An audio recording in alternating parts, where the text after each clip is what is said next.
হাঁহি উঠে আৰু অসমৰ ৰাইজে বুজি পোৱা হ'ল যে বিজেপিয়ে কিমান মানে চতুৰালি কথা ক'ব পাৰে। সেই কথা অসমৰ ৰাইজে প্ৰতিজনে বুজি পোৱা হ'ল। অকল অসমৰ বিজেপিয়ে নহয়, সমগ্ৰ ভাৰতবৰ্ষৰ বিজেপিয়ে ভাৰতবাসীক কিমান ধৰণে ঠগ প্ৰবঞ্চনা কৰিছে তাৰ কোনো সীমা সংখ্যা নাই। হয়তো গন্তি কৰিলে বহুত লাম্বা লিষ্ট হ'ব। আৰু অসমতো বৰ্তমান এইখন চৰকাৰে যিমান অন্যায় কৰিছে অসমীয়া সমাজখনক আজিলৈকে কোনেও কৰা নাছিল, হয়তো কংগ্ৰেছেও কৰা নাছিল কেতিয়াও।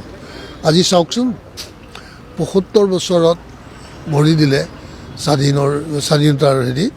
আজি যিমান চব সম্পদ বনাইছিল ভাৰত চৰকাৰে, এই গোটেইবিলাক সম্পদ আজি প্ৰাইভেটাইজেশ্যন কৰি দিলে, ব্যক্তিগত খণ্ডক বিক্ৰী কৰি দিলে। তো এয়া কি ন্যায় কৰিছে? যদি ভাৰতবৰ্ষ ইমানেই ডেভেলপ হোৱা নাই, ইমানেই যে আমাৰ প্ৰশাসনিক দিশতো ইমানেই এক্সপাৰ্ট হোৱা নাই, আৰু আজি এই প্ৰাইভেটাইজেশ্যন কৰাৰ লগে লগে সকলো বস্তুৰ কিমান দাম বাঢ়ি গৈছে, আৰু সাধাৰণতে কম্পিটিশ্যন নাইকিয়া হৈ গৈছে, কিছুমান ক্ষেত্ৰত মনপলি হৈ গৈছে। তেনেকুৱা হ'লেতো আমাৰ সাধাৰণ মানুহ কেনেকৈ জীয়াই থাকিব?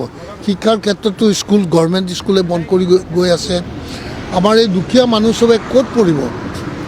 আৰু তেওঁলোকৰ যিটো বিশেষকৈ ভাৰতীয় জনতা পাৰ্টীৰ মনুস্মৃতি যিখন সংবিধান আছে, সেই সংবিধানখনতো ভয়ংকৰ সংবিধান।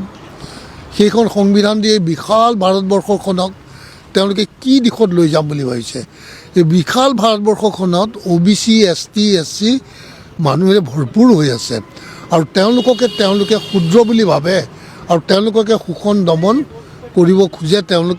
তেওঁলোকৰ মনুস্মৃতি সংবিধান দি সেইখন ভাৰতবৰ্ষত কিমান ভয়ংকৰ বিদ্ৰোহ হ'ব পাৰে, এই কথাটো তেওঁলোকে এবাৰো ভাবি চোৱা নাই। হয়, তোমালোকৰ হাতত পুলিচ আছে, প্ৰশাসন আছে, আৰ্মি আছে, চব আছে, চব তোমালোকৰ হাততে আছে।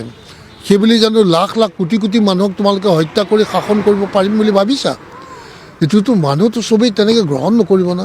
এইখন অসমটো সমগ্ৰ অসমখনেই OBC, ST, SCৰ অসম এইখন।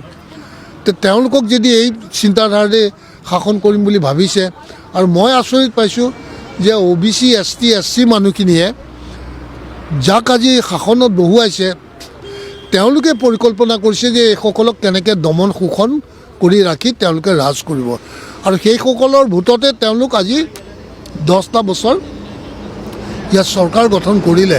কিন্তু সেই বস্তুটো মই দেখা নাছিলোঁ। মই জানো কিছুমান তেওঁলোকৰ কমিউনেল ফিলিংছ আছে, কিন্তু মই ভবা নাছিলোঁ এই মনুস্মৃতিৰ বিষয়ে। মই আজি অলপ দিনৰ পৰাহে জানিব সক্ষম হৈছোঁ, আৰু তেতিয়াৰ পাছত মোৰ আৰু অত্যন্ত বেয়া লাগিলে যে এনেকুৱা এটা ৰাজনৈতিক দলৰ যদি আকৌ এবাৰ উত্থান হ'বলৈ দিওঁ, তে মই মোৰ ককাই ভাই ভনী চবৰ প্ৰতি দুৰ্ঘোৰ অন্যায় কৰা নহ'ব জানো?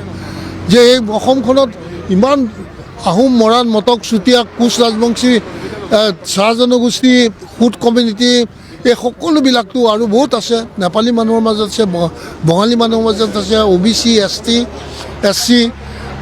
আমাৰ এই SC সকল, এওঁলোকৰ প্ৰতি জানো দুৰ্ঘোৰ অন্যায় নহ'ব?